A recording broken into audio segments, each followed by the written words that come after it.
everyone. Okay, let us have the class now. So today we are going to talk at the topic of the importance of having spiritual benefactors. Okay, first of all, let us bow to the Buddha first. First bow.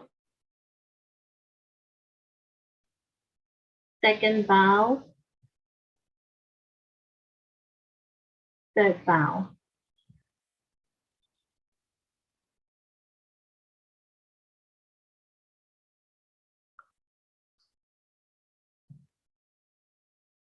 So today I'd like to share with you a story taken from number 65 in the 12 fascicles of 大庄严经论经大庄严论经。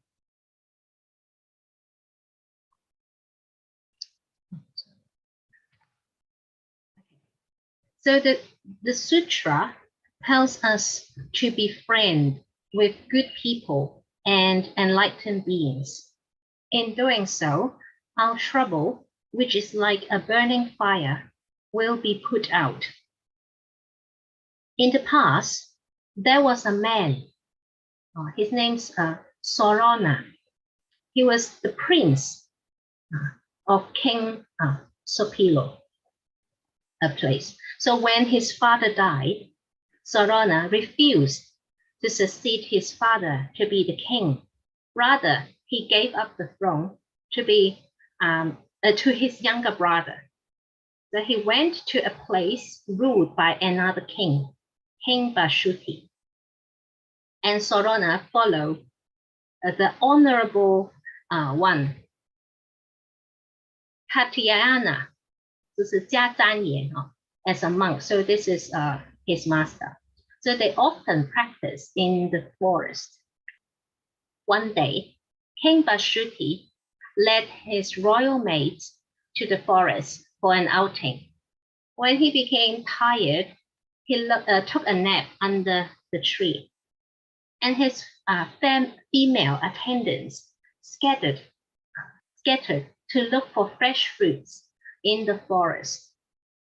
At that time, Sorona was meditating in the shade nearby after begging for the day. So the maids found him and were all attracted by his outstanding appearance. And they found it astonishing to have someone so strong and handsome becoming a monk. Then they all sat down surrounding the bhikkhu. When the king woke up, he did not find any attendants around him, so he tried to look for them himself.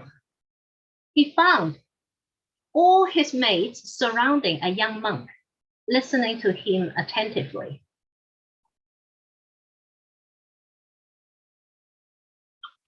So the king was not happy, saying, "Although I am the most respectable king, I'm still inferior to a monk who had the gifts of the gap. My maids all left me for him." He thought that the maids sat and listened to him because they were attracted to him by his outlook. So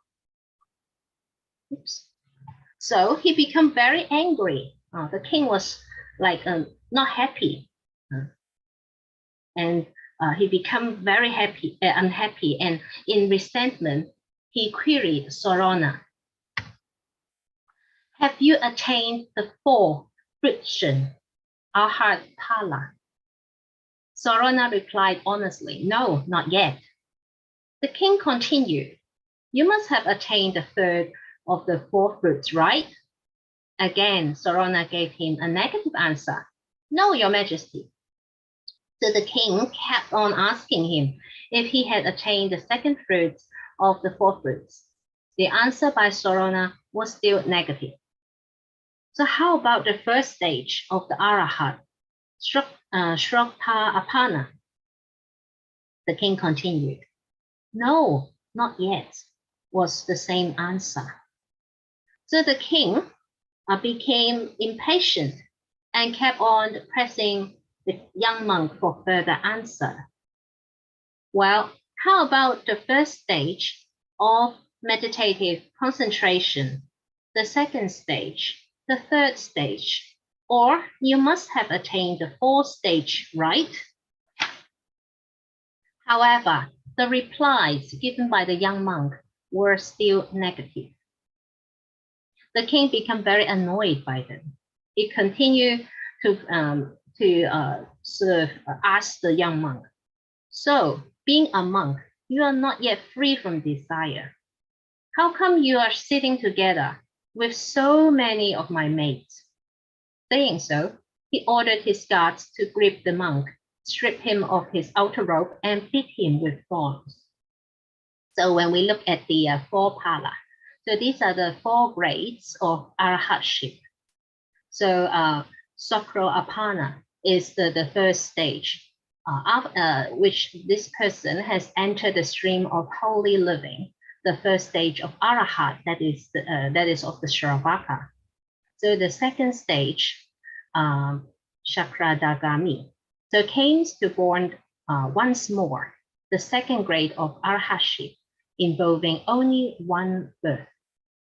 The third is Agami, will not be born in this world or in the six paths, but in the form rooms or the formless rooms where he will attain nirvana. And the fourth is the arahat, which they will enter nirvana. All karma of reincarnation is destroyed, and he also reaches the stage of no longer learning. So the king was asking if he got this affliction. So the king started beating him and torturing him, and the surrounding maids were sad to find this, and they begged the king not to do that, and saying, the monk has done nothing wrong. Why do you beat him like that? On hearing these words for mercy, the king became even more angrier. He told the guards to beat the monk harder with more power. And then the tender skin of the previous prince could not stand the brutal beating. He was bleeding all over his body, and his pain became intolerable. None of the maids present could hold their tears on seeing the suffering of the innocent monk. After the beating heavily by the king's men, the young monk, with bleeding wounds all over his body, fainted in agony. He came around only after a long time, feeling like someone who had been bitten and torn by brutal harm. Hard to be rescued. Even if rescued, he could not survive. He felt just like that. He was left there with eyes wide open, trembling in fear, afraid of being caught and beaten up again. So he thought of running away. But he could not put his clothes back on because the pain from his wound. It's quite sad. So he kept on running away, holding the clothes in his hand, fearing of being caught. When the other monks saw him in that state, they were all shocked. They wondered who could beat up a monk like that? Who can be so uncompassionate? Who can use his superior position to bully a powerless, silent, practicing bhikkhu? The monk has done nothing wrong. Why can one be so unreasonable as to hurt him? As a monk, he has given up all valuable belongings except simple clothes and a bowl.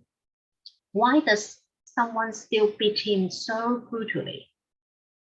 They all wanted to know what happened, and they helped move him to see his teacher, the Venerable Katyayana.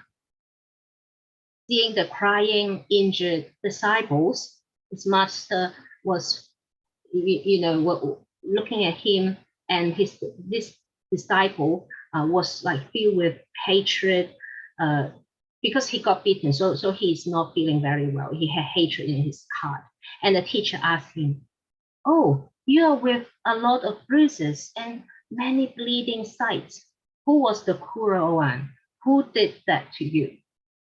And Sarana pointed a finger at the wounds, replied, "Oh, the king Vashuti is a filthy witch with no self-control. All of a sudden, he became cruel. The thorns of his guards continuously beat my body as if a wildfire which is going to burn me off. A man like me, begging daily alone, is without any form of protection. He just brutally ordered his men to do so to me, although I have done nothing wrong. How can he do that to me? How merciless and unreasonable that he is." His teacher saw in his disciples' rage and hatred.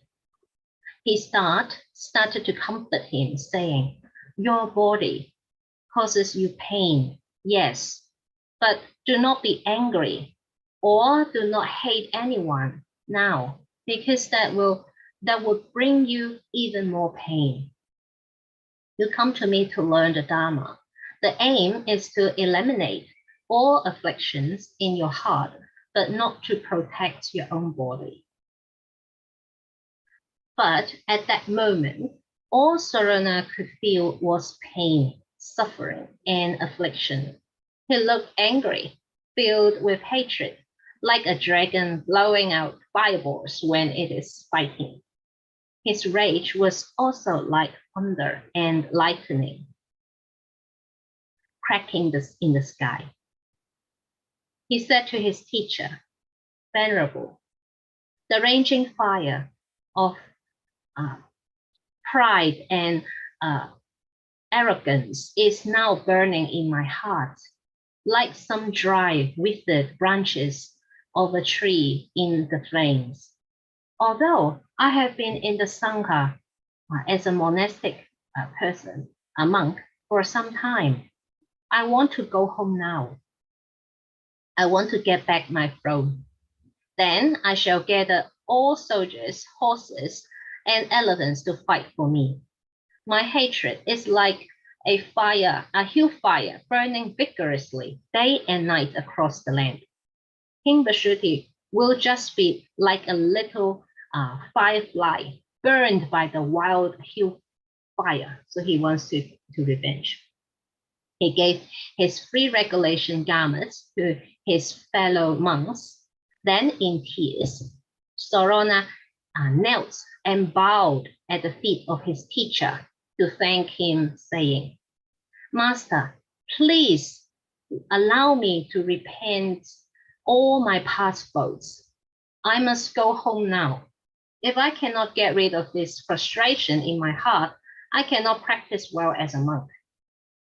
So his teacher, Katyayana Jajanian, was well known for making appropriate decisions or conclusions on the meaning of Dharma.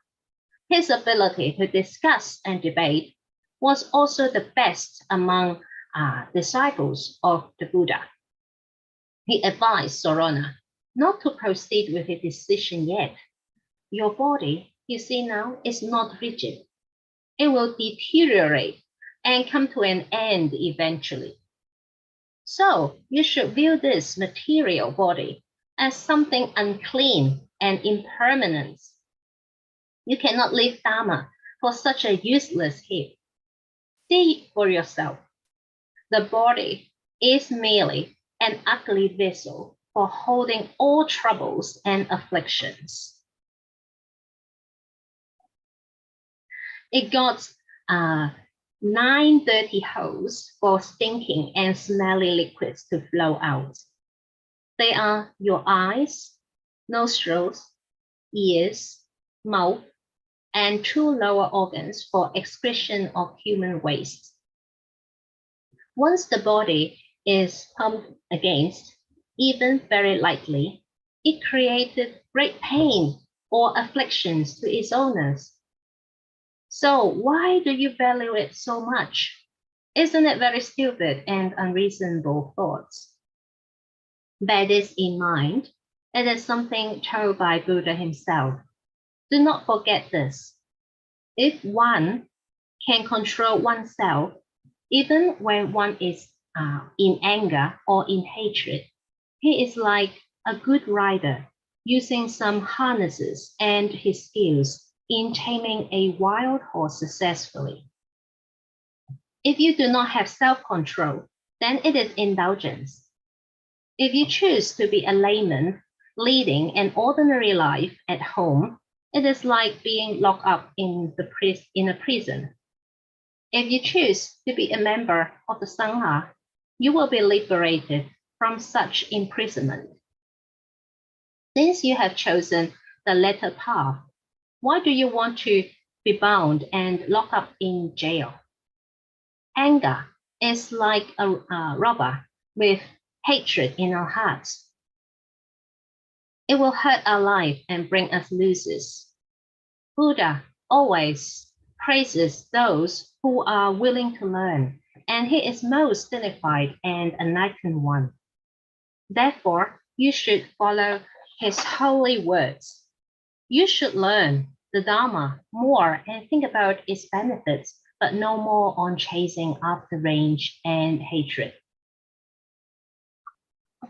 Buddha once taught Venerable Purna and other disciples the way to tame and regulate our heart, even when we are being emulated by an iron saw. You should listen more to such teachings and think about it more. You should remember the following 5 ways to get rid of afflictions told by Venerable Shariputra. First, if someone does not have pure actions but speaks pure, only pay attention to his pure speech, not action. Second, if someone is not pure at speech but pure in action, pay attention to his pure action, not speech. If someone is neither impure in speech nor action, but he has just got a little idea at heart for pure action, it will be fine, just pay attention to that little idea. If someone got no pure action, speech, and thoughts, you should have pity on them. Do not let this poor man fall into the 3 evil paths.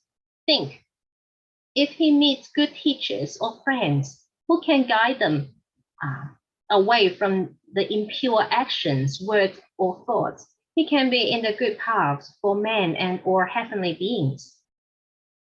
5. If someone is pure in action, speech, and thoughts, you should praise him. Do not be jealous of him and be troubled. You should deserve the 8 mundane dharmas with wisdom. They are gain, loss, disgrace, fame, praise, blame, suffering, and happiness. And you should think carefully about the drawbacks wrought by anger and hatred. You should observe the characteristics and appearance of a monk and match yourself with them externally and internally. Is the result promising or not? According to the proper rules, a monk has to beg for food. So how can he consume the food given by others, but at the same time uses the strength developed to form deep hatred against someone? Thus, how can you, as a monk, develop hatred inside you when you are attacked by others? Have you forgotten your vow and what you have learned? If you want to practice properly, you should not allow hatred to be formed inside you. You have to act as an example for others to follow. You will be mocked at if you cannot control yourself and scold others through hatred. So you must not do that. Also, all bhikkhus should be pure in actions, speeches, and thoughts. They should be able to overcome, regulate their own hearts, be harmonious and compliant with others, and to endure. Of course, they should not be angry with others or hate others. They should obey the precepts purely. And they should always speak the truth, not to lie. They should learn to forbear, not to hate. They should speak gently, like wearing a smooth and resistant coat. If they use angry words through hatred, they are like beavers meditating but hiding a swamp. So the clothes, the bow of the bhikkhus are different from those of a lay person. Thus, he should not be angry or should not hate others like ordinary people. If a bhikkhu acts just like a layman, speaking base language, how can we regard him as a bhikkhu? It is simply contradictory if one can shave the head, forget about beautiful clothes, lower his own pride by begging for food, and act modestly on one hand, but cannot eliminate the arrogance inside his heart. If you want to get rid of the arrogance, you need to clear yourself all dirty and wicked thoughts and quickly seek self-liberation. Our body is just like the target for archery. All arrows are aimed at the target. As long as we possess a physical body, all kinds of bitterness and afflictions will be aimed at it. We can only escape from being a target again by preventing ourselves from getting the bitter fruits from living in the three realms. I give another example to you, for you to understand.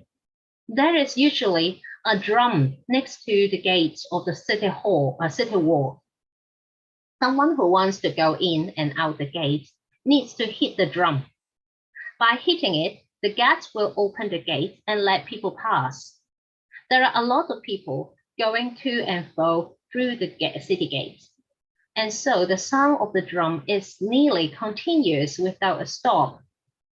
There is a man who has traveled far and wants to have a good sleep. Of course, he cannot because the disturbance of the sound of the drum. After some time, he begins to hate those people who beat the drum. However, after such debating and arguments and thinking it over, he finds that the problem lies not with the people, but the drum itself. So he gets up and goes to break the drum, and he is able to have a sound sleep then. The body of a bhikkhu is like the drum. He wants to have peace, and so he joined the sangha, the monastic groups, monastic organizations, the sangha. But insects like mosquitoes, flies, and poisonous plants can harm the body. Thus, a bhikkhu should be very hardworking to free himself from all kinds of bindings. It is of utmost importance not to have any likings to remain living in the three realms. You should have observed that the roots of sufferings comes from our body.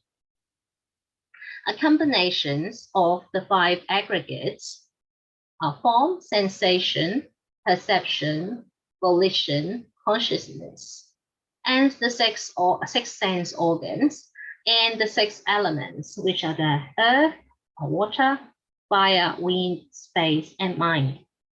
If you can free yourself from being bound by these combinations, you can attain a stable, peaceful nirvana. The master continues, your body was hurt by beating, causing you suffering. But can revenge help you ease your pain? Will your wounds be healed and recovered as before it successfully carry out revenge? We have to go through the process of birth, aging, being sick, and death. We have to experience the cold, the hot, feeling hungry and thirsty. We are prone to being bitten by insects or being injured by people. All these arise because we have our physical body. Our body is just like the drum. Whenever it is present, it will be hit by people. Our body is also like a target. Its presence attracted all arrows to shoot at it. Similarly, as long as we have our body, we cannot avoid being attacked, defamed, mocked, or scolded by others. We cannot avoid being stung by mosquitoes and other insects. All these are brought by the 5 aggregates of our body. Our body is the origin of all sufferings. You have been suffering physically. Why add more suffering to your heart by developing afflictions like hatred? To avoid the pain of being beaten, to escape the fear from death, we have to get rid of the afflictions like hatred and anger. We have to avoid joining the life and death migrators. This is the way to achieve ultimate liberation. The master elaborates further. He said, you should now give up your hatred and anger. If you still want to revenge, listen to me first. The world beings are all already suffered a lot. You still want to bring them more pain? You, I, and the king will all be dead. Why do you still want to kill the one you hate? All the living beings will die sometime. So there is no need for you to take the initiative to harm them.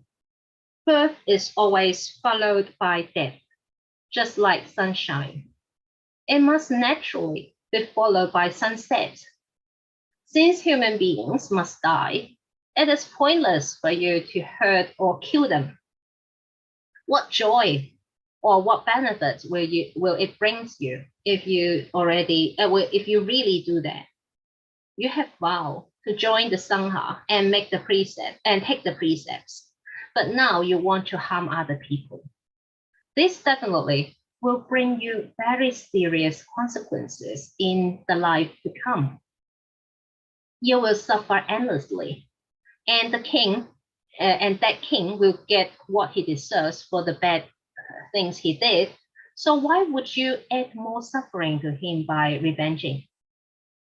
Further, the king hurts you, bringing you great suffering. So you felt angry and began to hate him. This in turn brought you more pain and suffering.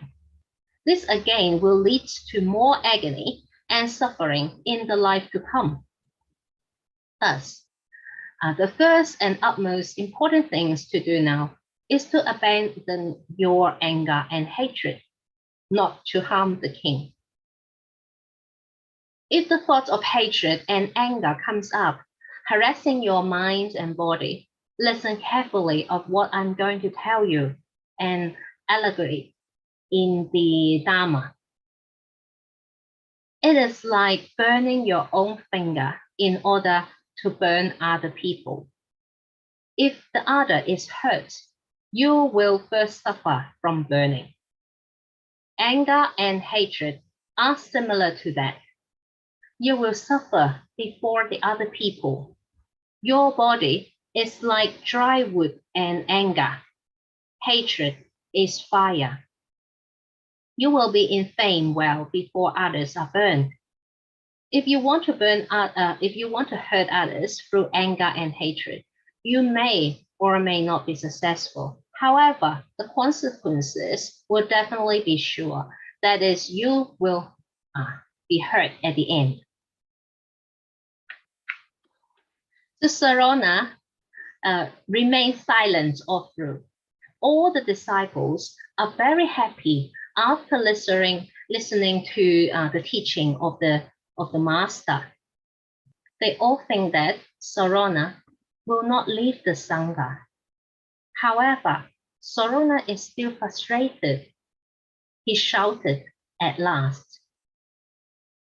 This kind of hurting the innocents will not be tolerated by those without a heart, not to mention someone like me who has a heart. How can I stand it? He then goes on. When lightning flashes across the sky, it is like a golden horse whip.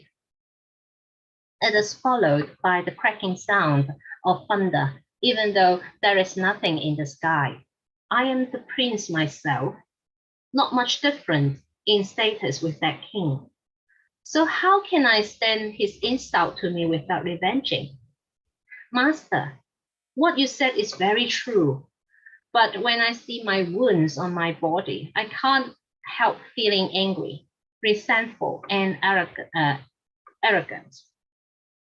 I'm not asking the king for anything. I'm not his slave, his servant, nor am I his countryman. I am not a thief or a robber.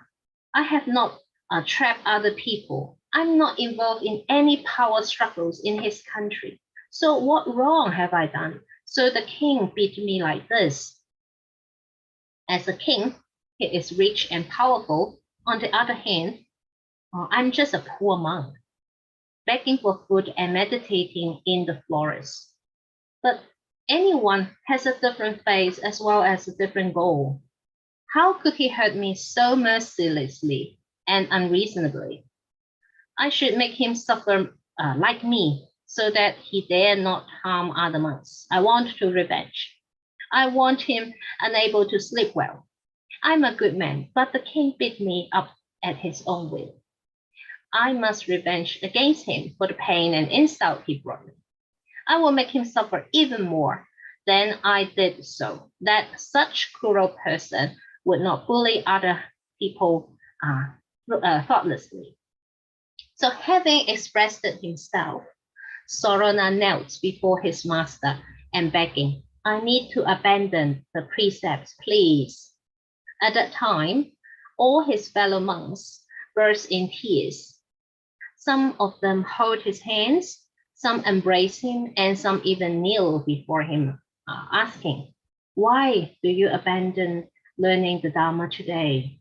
Please take it seriously. You should not give up learning the Dharma. Some said to him, why are you leaving us? And stop admitting that the Buddha is our great teacher. After you have dropped your precepts and gone home, will you feel ashamed when a monk comes to beg for food at your door? Recall the time you vowed to attain the precepts for being a bhikkhu for life. Why are you eating your words? You have not been, you have been taking the bowl, wearing the robe, and begging for food for a long time.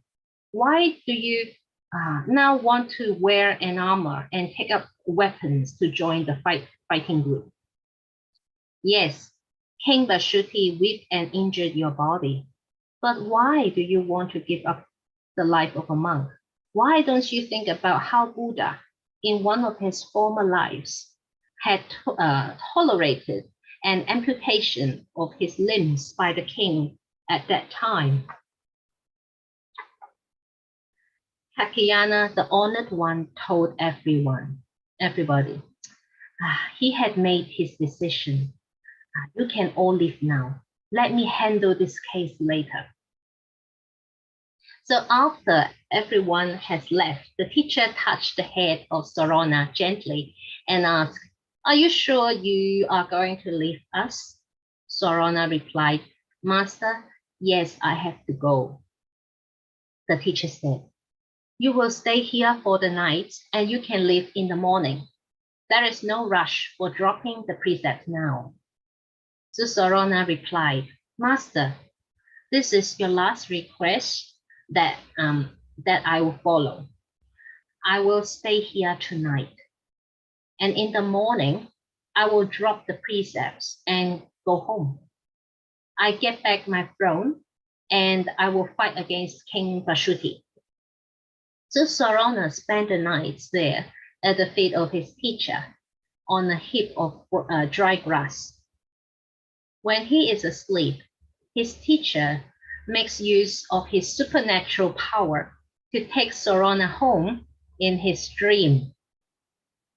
He had got back his throne and had gathered a great army ready to fight. His enemy, King Vasu, also had a strong force to fight against Sarana. After combat, Sarana was badly defeated, and he was taken prisoner and was brought before King Vasu. And the king looked at him and saying, "That is a very bad guy. Have him beheaded." The fearful guards took the order and grabbed him and moved towards the graveyard when the execution would take place. On the way to the graveyard, Sarana saw his teacher, the Honorable Kakayana, holding his bowl, walking to the city to beg for food. Seeing that, he could no longer hold his tears.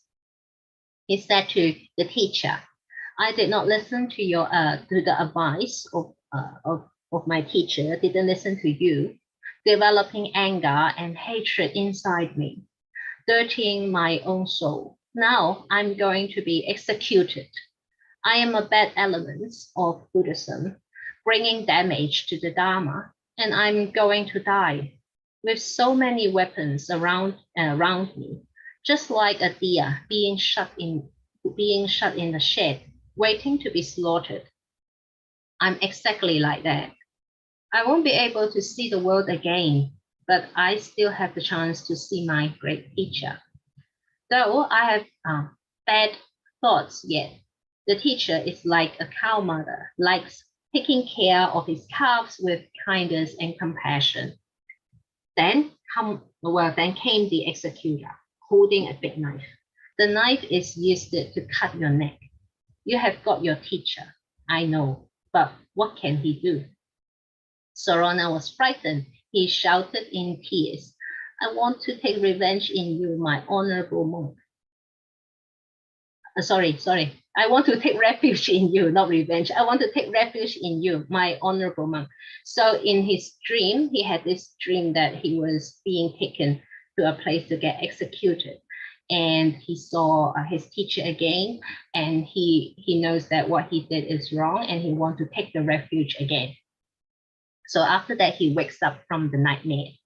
Immediately, he got up and knelt before the teacher, expressing his regrets for what he has done, and hope that you can forgive my disrespectful and disobeying words. I have been too stupid and ignorant. I even have tried to abandon the precepts. Now please allow me to join the Sangha again. I don't want to revenge, and I don't want to be a king. Why? Because I know now the taste from happiness and satisfaction is little when comparing with the bitterness and disaster that they bring. I have experienced the bad consequences from having anger and hatred. I know it now, and all I want is to learn the way to free myself from them. My will is not strong enough. I treat all beings without being serious. I have not observed carefully. I even do not want to talk to someone with wisdom. I do not listen to their advice. I make myself a man scolded and blamed by everyone. I only hope that I can have another chance to join the Sangha again. I am now in deep affliction. Master, please have pity on me. So the Master Kakayana then told him, "Don't worry. You haven't given up your precepts. It was just a dream created by supernatural powers." So Sarana does not believe it at first, but he is so happy. "Great, Venerable, my true spiritual benefactor, who teach me with skillful means. When I have done wrong, you guided me in my dream. Buddha once said that a good and wise teacher would perfect a practitioner's process for enlightenment. It is really true. Who can be enlightened without following a wise and good teacher? If you don't do that, you are stupid and can never succeed in attaining enlightenment. So the Honorable Kakyana saved Sarana through his being compassionate. The master extinguished the fire of Sarana's anger and hatred against King Vashuti. Therefore, one with wisdom should always follow good and wise teachers.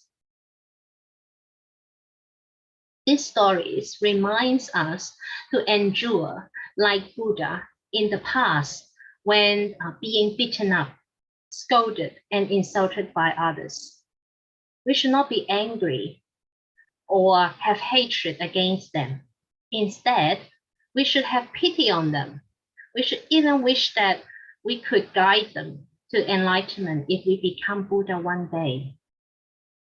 All beings, once born, will die eventually, so it is not necessary for you to harm them. If you want to revenge against others due to anger and hatred, it is just like burning your own finger, hoping to burn others.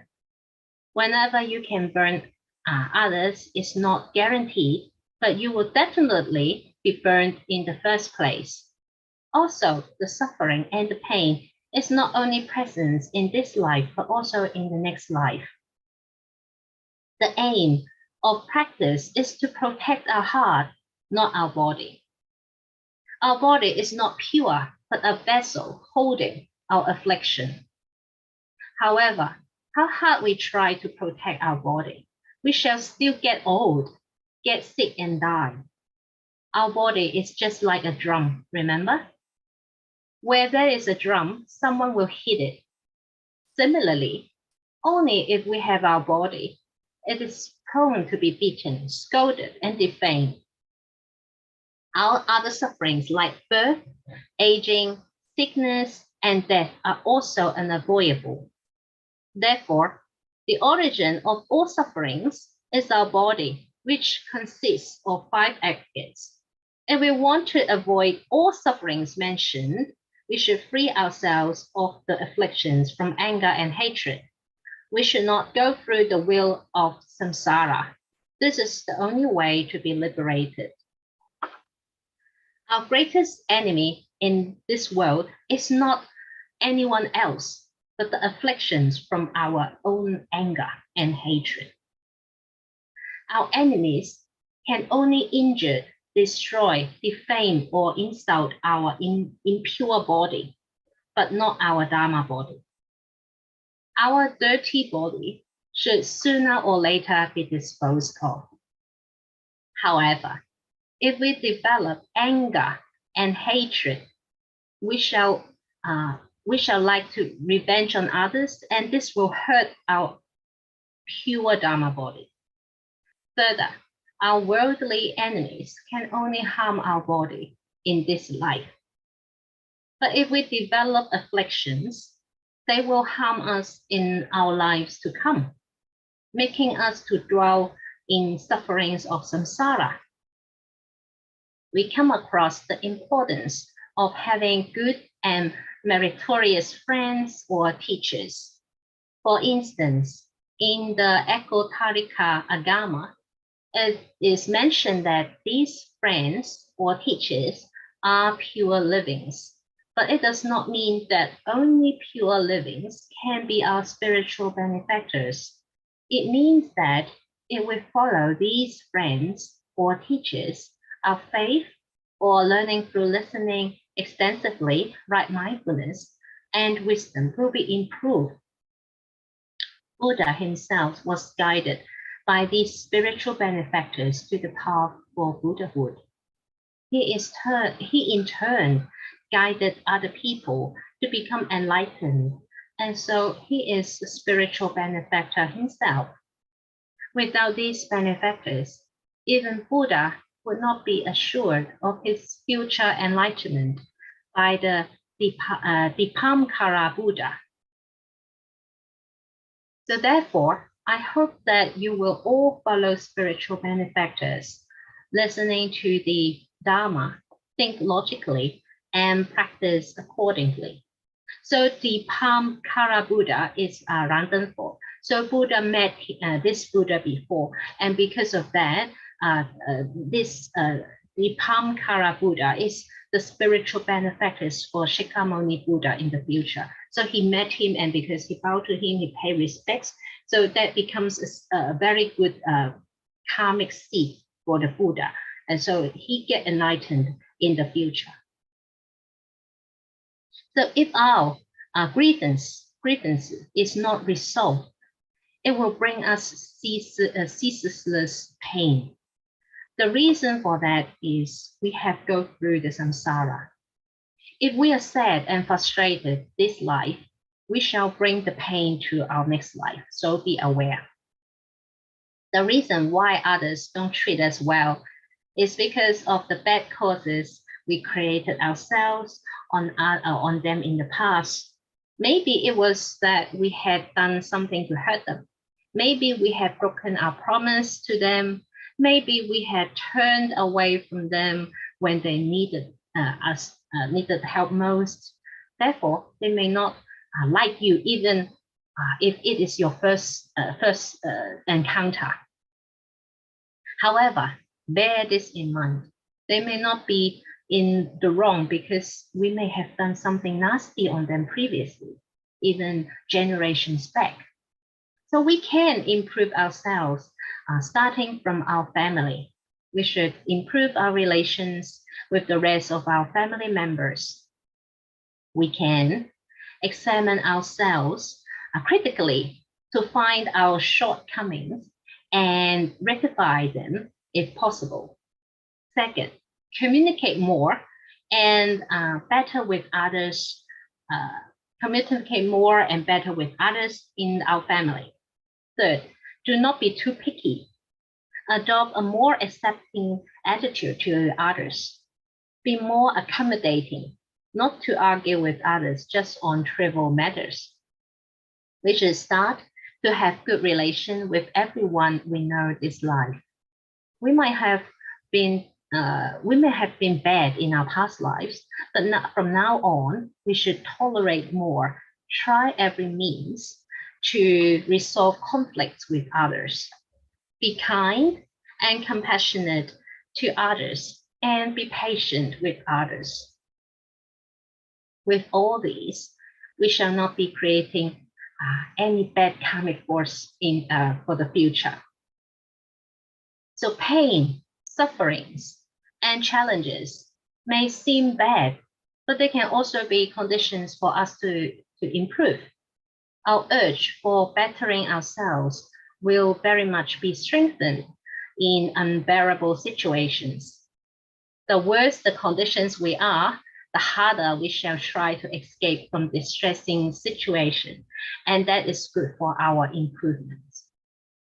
So don't be afraid of having trouble. We can make progress while overcoming them. So people are lucky to live well. Some people are lucky to live well and free from trouble or afflictions. So they do not practice Dharma. However, when their fortune is used up, bitterness and suffering comes in. So whenever we met any trouble, be calm, observe, think, and understand where they come from. Then let the trouble go. That's it. So how can we strengthen our compassionate mind? Now, what can we do? First, recollect the Buddhas, recite the name of them. Second, prostrate to the Buddhas, praise all Buddhas. The third, recollect the Bodhisattvas. And the fourth, repent all wrong actions and evil deeds. Pray for Buddhas to stay in the world to teach us, rejoice at others' merits and virtues. 5, make dedications, dedicating all our merits to other beings. If we can do all these, our merits and virtues will be increased. Our minds will be gentle and calm. All our virtues accumulated are from wholesome deeds. Although the practice of the Bodhisattva is very difficult to understand, we shall be able to understand the practice of the Bodhisattva more and more because of the merit gained. We shall also understand the Bodhisattva better. We are living not only for ourselves, but for all beings because they have done something good previously. We are not alone, so we should be kind to everyone, starting from our family and friends, then this extended to all people. We should treat them all as our benefactors. When we are facing our enemies, we should think like this. They treat us badly because they are just being driven by their trouble and dissatisfaction. Think again. They may even have been our relatives in our past lives. They might have been our parents, our teachers, spouses, or good friends. So treat everyone nicely. At least we should treat everyone fairly as equal.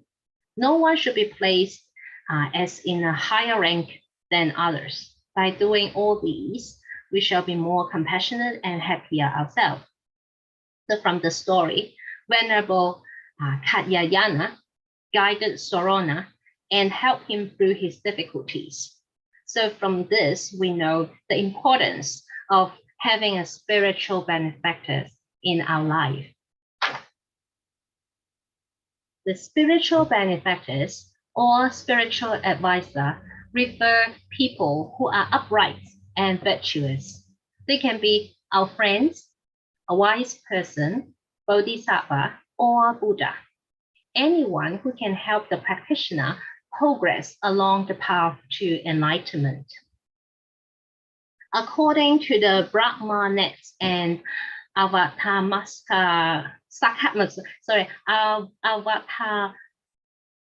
Hamsaka Sutras, we should ignore appearances and external forms when seeking a good spiritual benefactor.